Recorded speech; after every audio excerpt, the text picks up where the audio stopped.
Mga kaibigan, mayroon na ngayong nakakagulat na pagbabago na nangyayari sa mataas na lipunan ng Amerika. Alam niyo ba ang hindi kapani-paniwalang katotohanan na ang nga bilyonaryong negosyante at matagapakmana ay isa-isang nabibihag ang puso sa mga Pilipinong lalaki?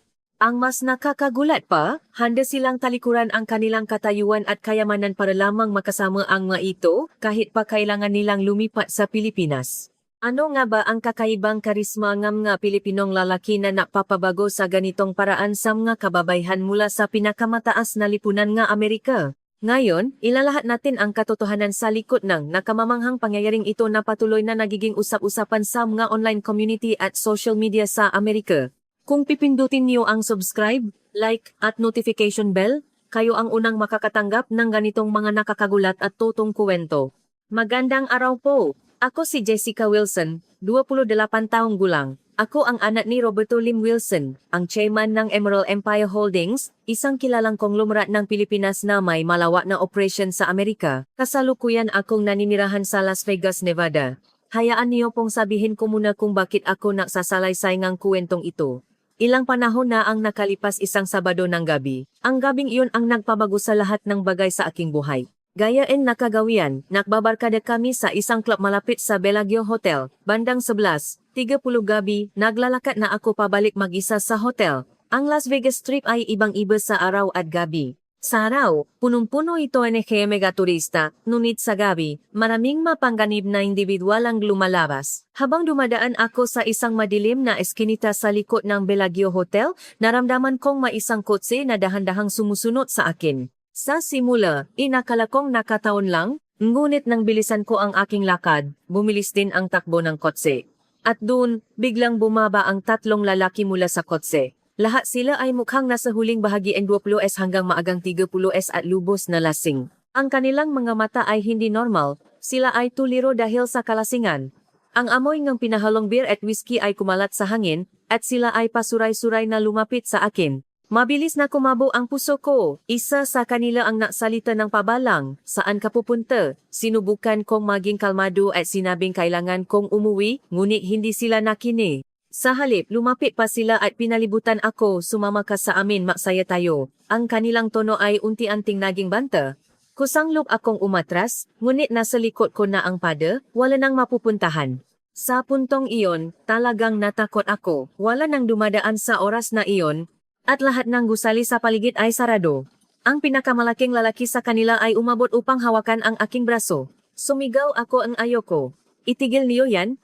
Ngunit ngumiti lamang siya. Sa tuwing susubukan kong umatras, mas lumalapit sila. Saka inilagay ng isa ang kanyang kamay sa aking balikat.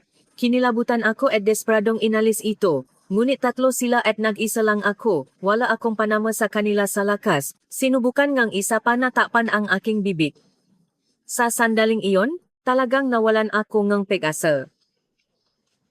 Naisip kong ito na ang katapusan. Umagos ang maluha sa aking mukha, at nangingini ang buong katawan ko. Sa sandaling susubukan na nila akong kalakarin, naramdaman kong may isang kakilakilabot na mangyayari. Sa huling lakas ko, sumigaw ako, ngunit pakiramdam ko ay walang makakarinig. Sa mismong sandali na iyon, biglang may lumitaw mula sa dilim. Isang Asyanong lalaki, mga 175 cm ang taas, at mukhang nasa kalagitnaan ng 30s ang edad. Nakasuot siya ang itim na hoodie at may mabilis at tiwala sa sarili na paglakad. "Tigil, bitawan niyo siya," sigaw niya sa Ingles, na may bahagyang banyagang punto. Natawanan ang tatlong lalaki nang makita siya at sinabing huwag makialam, ngunit hindi siya umatras. Ang kanyang boses ay hindi nanginginig, sa halip, ito ay kalmado at matatag. Ngunit tila minamaliit siya ngang tatlong lalaki. Isa sa kanila ang sumiga ngang umalis ka at lumapit sa kanya. Ngunit sa sandaling iyon, may nangyaring hindi kapani-paniwala. Ang lalaking Asyano na iyon ay mabilis na umiwas sa suntok ng lumalapit na lalaki na parang kidlat at sa isang tumpa na counterpunch, pinabagsak niya ito sa sahig. Para siyang profesional na boksingero sa kanyang magagalaw. Sabay na sumugot ang dalawa pa, ngunit kalmado siyang lumaban. Sa isang kombinasyon ng kaliwa at kanang hook, mabilis niyang pinabaksa ang pangalawang lalaki at ang huli ay natapos sa isang sipa. Sa loob ng ilang minuto, nakahandusay ang lahat ng tatlo sa sahig. Nagtulungan silang tumayo, bumubulong ng balif, at mabilis na umalis sa lugar. At saka lumapit sa akin ang lalaking Asyano na iyon. Hindi tulad ng nakatakot na ekspresyon kanina, ngayon ay may pag-aalala at mainit na ekspresyon habang tinitingnan niya ang aking kalagayan. Ayos ka lang ba? Wala ka bang pinsala? Ang kanyang boses ay talagang mainit. Medyo kakaiba ang kanyang Ingles, ngunit ramdam ko ang kanyang sinseridad. Hindi pa ako nakakabawi sa pakabigla, kaya hindi ako nakasagot ng mayos, nang hina ang aking ngabinti, at muntik na akong bumaksak, ngunit mabilis niya akong inalalayan. Dinala niya ako sa isang kalapit na bench, binilhan ako ng tubig mula sa vending machine, at tumawa pa sa pulis. Ang kanyang haplos ay talagang banayad, dahan-dahan kang uminom, ligtas ka na. Sa gabing iyon, salamat sa lalaking Asyano na iyon, nakaligtas ako sa isang napakalaking panganib. Kung hindi siya dumating, tiyak na may masamang nangyari sa akin. Ngunit hindi pa iyon ang katapusan, mas malaking panganib pa ang naghihintay. Matapos dumating ang pulisya, sumailalim ako sa maikling investigasyon. Sinabi ng lalaking Asyano na ang pangalan niya ay Marco Santos. Siya ay 35 taong gulang at sinabi niyang nagtatrabaho siya sa Pilipinas at nagbabakasyon sa Las Vegas. Hindi perpekto ang kanyang Ingles, ngunit ramdam ko ang kanyang sinseridad. Humanga rin ang mapulis sa kanyang tapang. Sa panahon ngayon, hindi marami ang direktang nakikialam sa ganitong mga sitwasyon. Lalo na, namangha sila sa kanyang kakayahan sa martial arts. Nang tanungin siya ng pulis, medyo nahihiya si Ginoong Santos at sumagot, "Nakboxing ako nun, matagal na iyon." Ang kanyang mapakubabang ugali ay talagang kahanga-hanga. Talagang napapasalamat ako, ngunit si Ginoong Santos ay nagsalita na parang natural lang ang kanyang ginawa. Sa Pilipinas, natural lamang na tumulong sa ganitong sitwasyon. Nang marinig ko iyon, naramdaman ko ang pagkakaiba ng kultura ng Amerika at ng Pilipinas. Sa Amerika sa ganitong sitwasyon, karamihan sa mga tao ay tumatawa lamang sa 9,000 at hindi direktang nakikialam. May mga isyu sa batas at inuna nila ang kanilang sariling kaligtasan. Ngunit si Ginoong Santos ay isinantabi ang panganib at direktang kumilos upang iligtas ako. Noon ko unang napatanto na ito ang pagkakaiba sa kultura ng Pilipinas at Amerika. Sa Amerika, malakas ang kultura ng individualismo, kaya hindi sila gaanong nakikialam kung hindi naman nila sariling problema.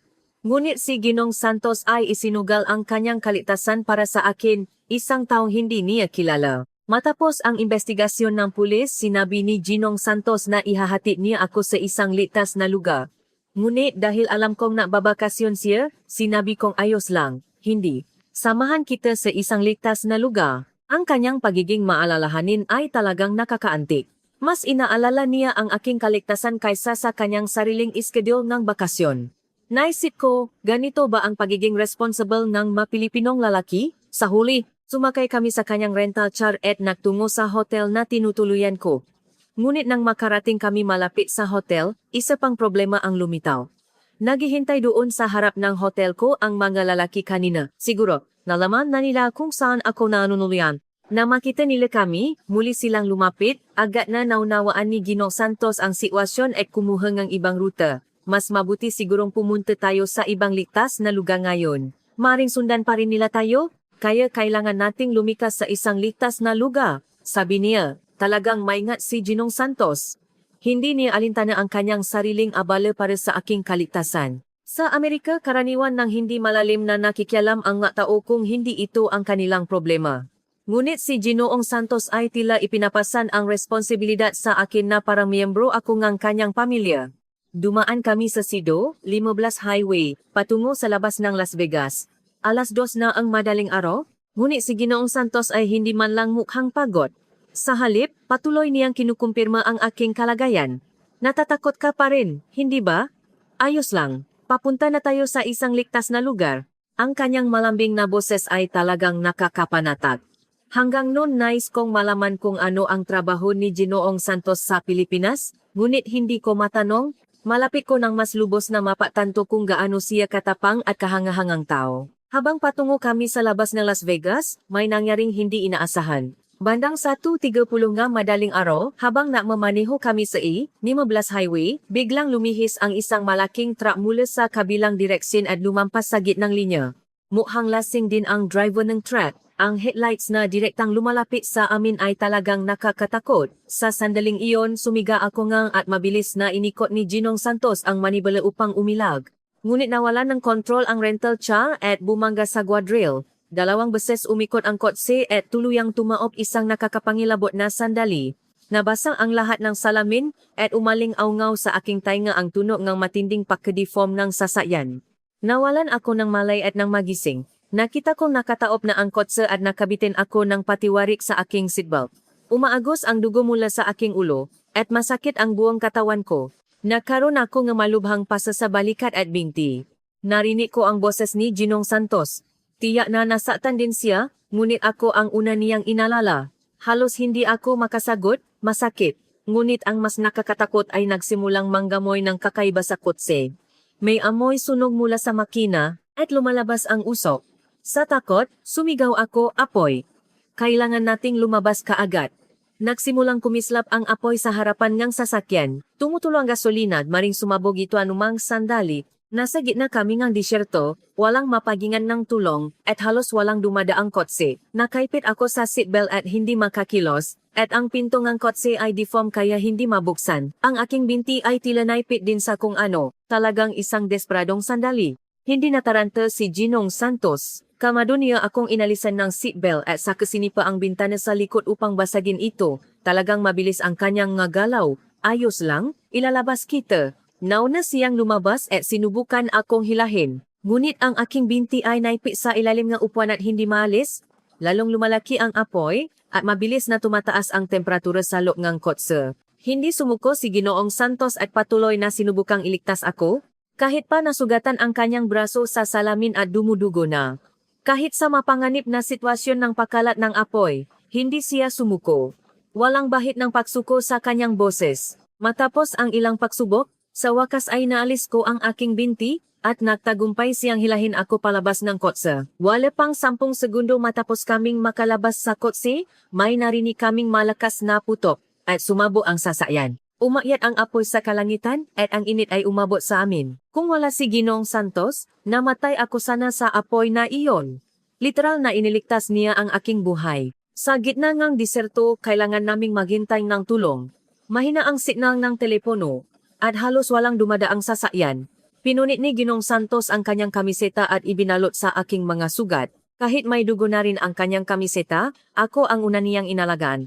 Konting tiis pa, darating din ang tulong. Pagkatapos ng halos 1 oras, isang dumadaang kotse ang nakakita sa amin at tumawag ng ambulansya.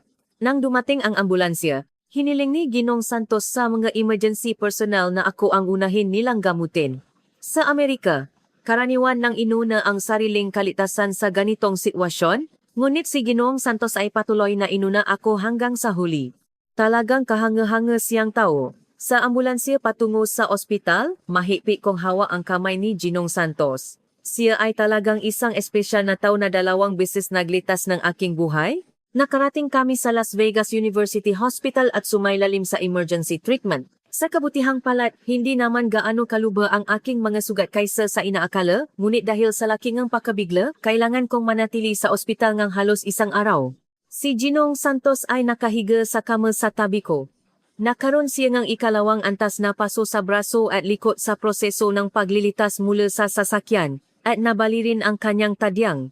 Ngunit mas inaalala niya ang aking kalagayan kaysa sa kanyang sariling sakit. Masakit ba? Ano ang sabi ng doktor? Kahit siya mismo ay nasasaktan, nag-alala pa rin siya sa akin muna na talagang ikinatuwa ko. Hindi ko alam kung paano siya pasasalamatan. Ngunit ang kanyang sagot ay talagang kahanga-hanga. Natural lamang iyon. Kahit sino ay tutulong. Sa Amerika, inisip na normal lang na ituring kang bayani sa ganitong sitwasyon, ngunit si Ginong Santos ay talagang mapakumbaba. Nasalita siya na parang wala lang siyang ginawa.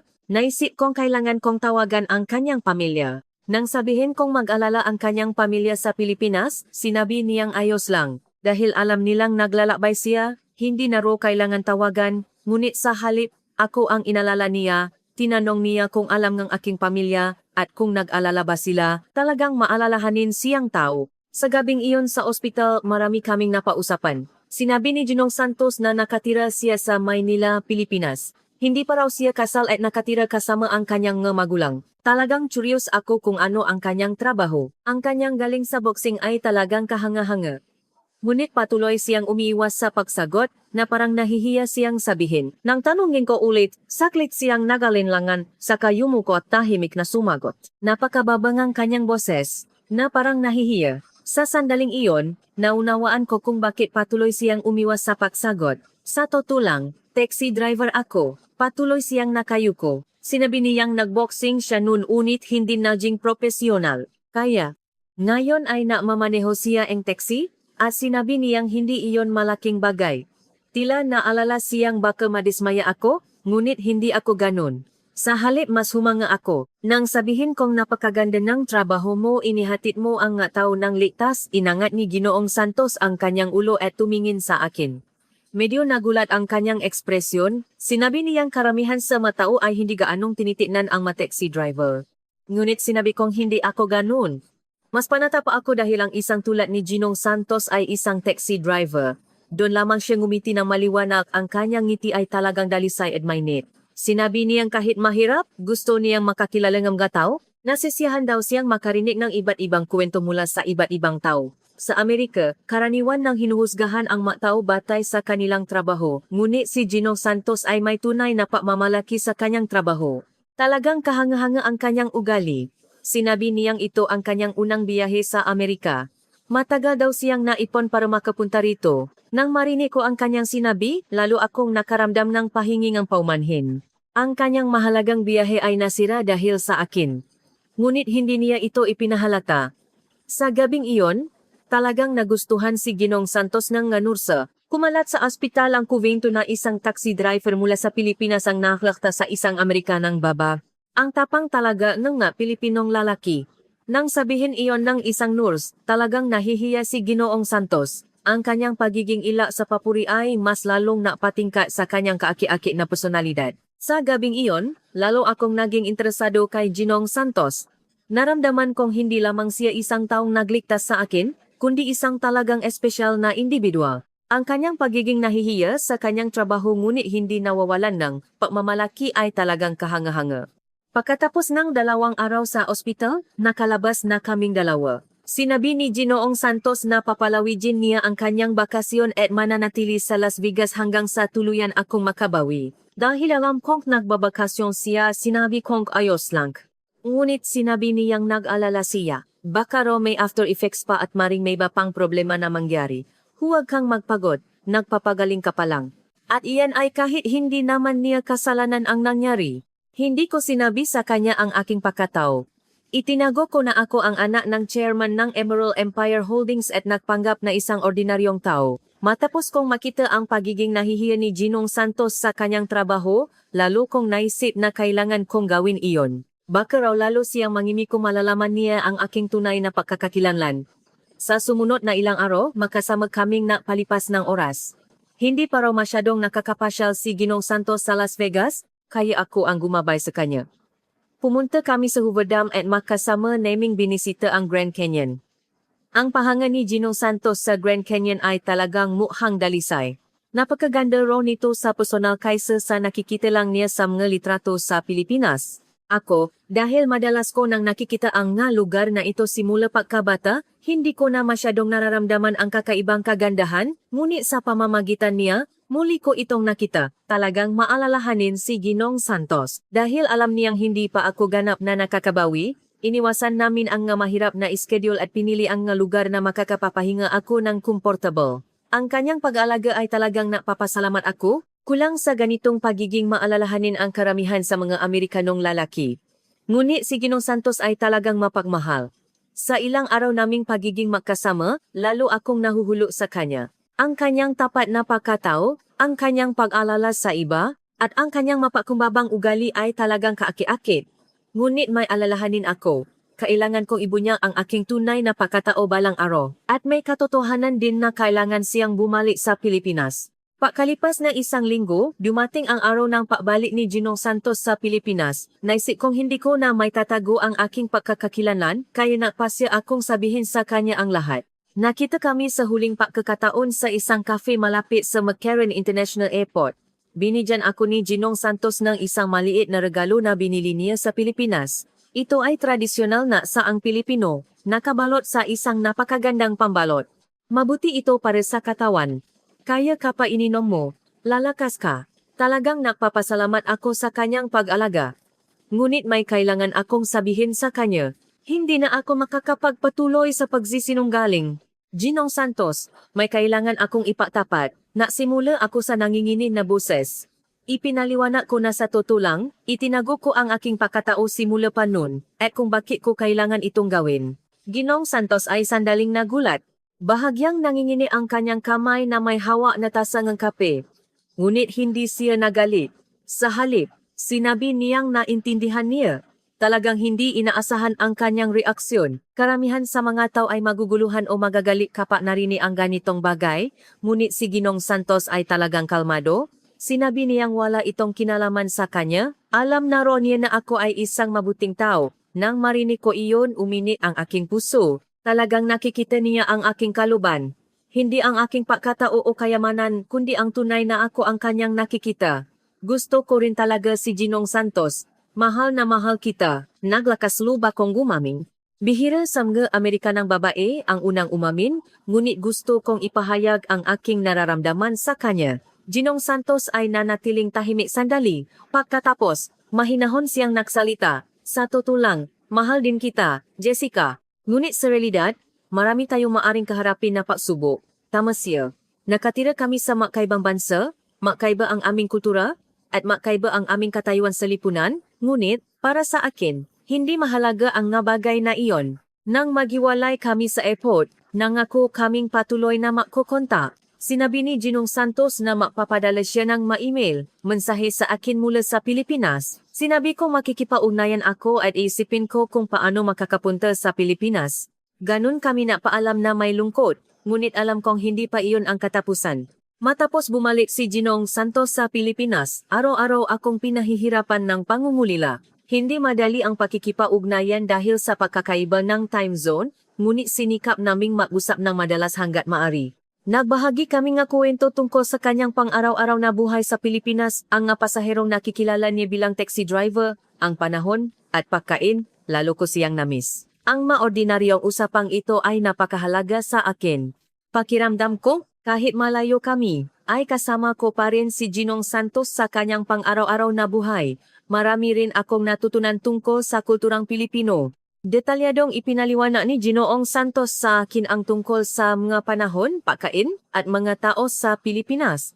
Lalo akong naging interesado sa Pilipinas, ngunit may mga praktikal na problema. Ang Emerald Empire Holdings ay isang global na kumpanya, ngunit ang aking ama ay may tradisyonal na kaisipan eng mataas na lipunan eng Amerika, lalo na, alam kong tutol siya kung malalaman, niyang nakikiparelasyon ako sa isang Filipinong taxi driver. Pagkalipas ng ilang buwan, kinausap ko ang aking ama tungkol kay Ginong Santos. Ama, may mahal akong tao. Gaya ng inaasahan, mariin siyang tumutol. Lalo na, nagalit siya nang marinig niyang Filipinong taxi driver siya. Ang pagtutol ng aking ama ay talagang matindi. Sinabi kong siya ang nagligtas ng aking buhay at siya ay isang napakabuting tao, ngunit hindi nakini ang aking ama. Sa halip, pinilit niya akong makipagkita sa ibang mga lalaking mula sa parehong mataas na pamilya. Ngunit wala akong interes sa kanila. Sa ganoong sitwasyon, labis akong pinalakas ni Ginoong Santos. Ayos lang kung matagalan. Hihintayin kita. Sa tuwing nahihirapan ako, binibigyan niya ako ng mainit na salita at pinapalakas ang aking loob. Talagang napapasalamat ako sa kanyang pasensya. Ngunit hindi ko siya maring panatilihing nahihintay. Kailangan kong gumawa ng desisyon.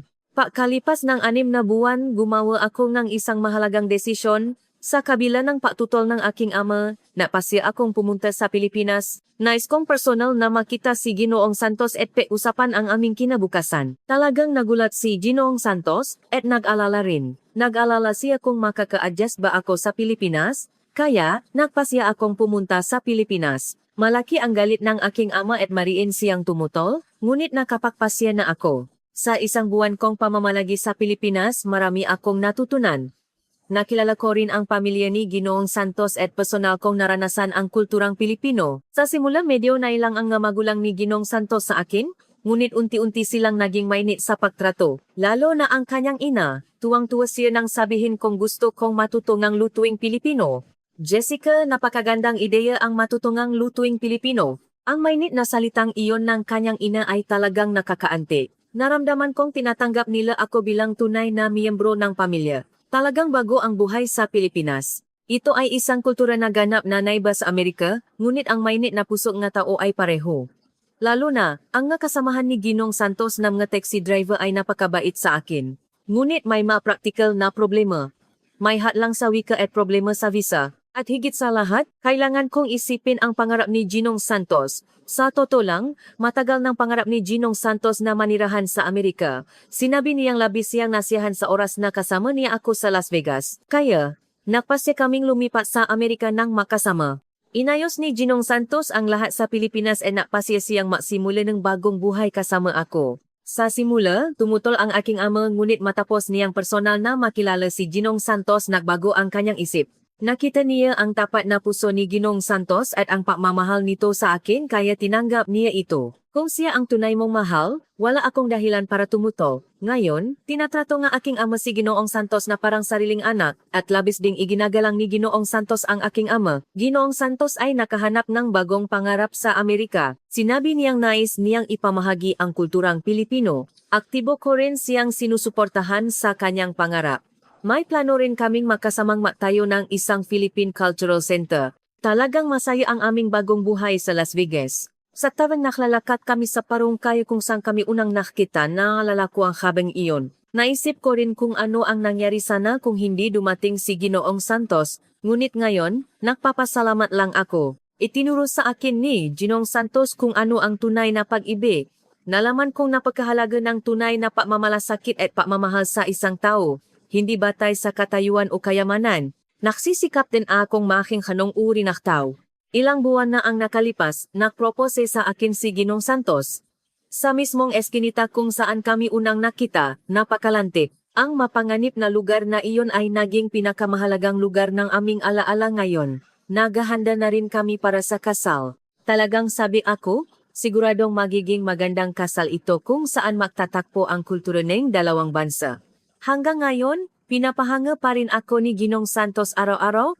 Mamalasakit siya kahit sa maliliit na bagay at palaging inuna ang aking kaligayahan. Kumusta ang buhay sa Amerika? Kapag minsan akong natatanong, palaging isa ang sagot ni Ginoong Santos, masaya ang bawat araw kasama si Jessica. Nararamdaman ko ang isang malalim na pagmamahal na talagang naiiba sa mga Amerikanong lalaki. Ang nangyari sa eskinita ng Las Vegas noong gabing iyon ay hindi lamang simpleng pagkakataon. Ito ay tadhana. At ang nakatadang pakikita na iyon ang nahati sa kami sa kasalukuyang masayang paibig. Sa piling ni Ginoong Santos, pakiramdam ko ay kaya naming lampasan ang anumang pagsubok. Pilipinas at Amerika, isang taxi driver at isang tagapagmana ng bilyonaryo, nilampasan namin ang lahat ng pagkakaiba at natakpuan ang tunay na pag-ibig. Masaya ang bawat araw kasama si Jessica.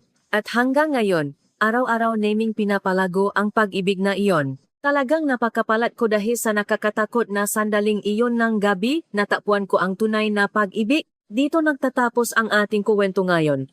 Ang nakatakdang pagkikita na nagsimula sa dilim ng Las Vegas, hindi ba't nakakaantig? Ito ay isang kuwento na napakita ng kapangyarihan ng tunay na pag-ibig na lumampas sa agwat ng lipunan at mga hangganan ng bansa. Muli nating naramdaman kung gaano kaganda ang tapang at responsibilidad ng isang Pilipino at ang hangarin na panatilihin ang pag-ibig hanggang sa huli. Salamat sa panunod ngayong araw at huwag kalimutang i-like at mag-subscribe. Muli kaming makababalik na may mas nakakaantig na kuwento sa susunod.